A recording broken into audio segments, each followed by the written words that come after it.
Everyone, welcome to our video. Good afternoon, Ma'am Lee. Good afternoon. Firstly, I would like to thank Ma'am Lee for joining us today. Could you please share a little about yourself? My name is Bharti Sharma. I am a social science teacher. I have done my masters plus B.Ed and I have also qualified GATE. And nowadays I am teaching 9th and 10th standard social science. So this is a brief introduction about me. Okay, thank you, Ma'am. Where are you from, ma'am? I am from Jammu.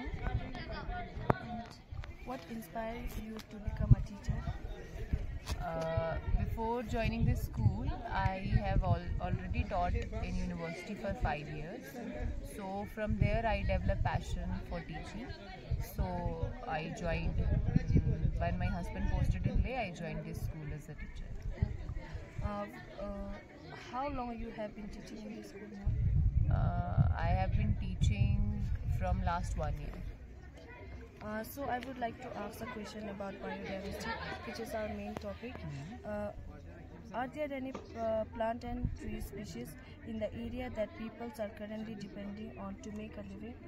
Okay, if we talk about India on a broader perspective, so there are many tree species on which the livelihood of people depend, and one such tree species is bamboo, which is easily grown, which can be grown in a very less span of time. And from bamboo, number of artifacts and number of number of things can be made, like furniture, number of pickles are made, number of furnitures, baskets are made, and in that way number of other trees are also there, which can be on which the livelihood of people depend in India. Okay, thank you, ma'am. Have you experienced any changes in the weather? Yes, as you can also see in recent scenario, there's a monsoon is very erratic in India. You have seen a number of floods in states like Himachal Pradesh, Uttarakhand, Jammu and Kashmir. Yes, weather is changing nowadays, and especially if we talk about the rainy season, it has become more erratic. And there are a number of reasons for that.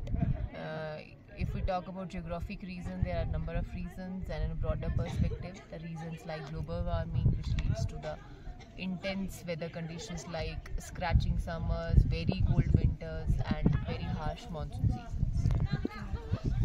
Have you seen any changes in the kind of farming methods, use of fertilizers, machines? If yes, why did this change happen?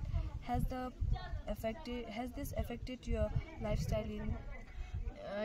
If we talk about the farming methods, yes.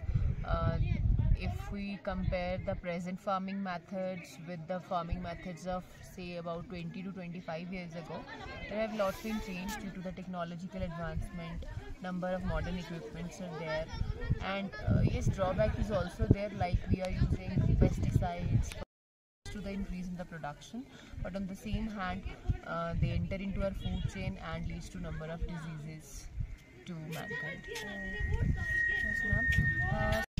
So what is the difference between the environment of Ladakh and other places?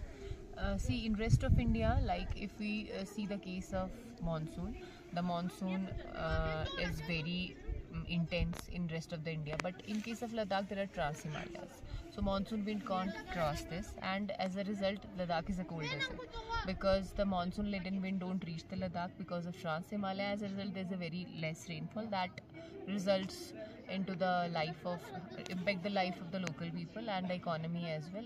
If we talk about the rest of the India, there are diverse climatic conditions like monsoon, summer, spring, autumn, and which affects the agriculture production of many states like UP, Punjab, Haryana, which are the agricultural state, and which on these states the agriculture depend upon the climate, especially monsoon. That's why the climate of both Ladakh and India is very diverse and different.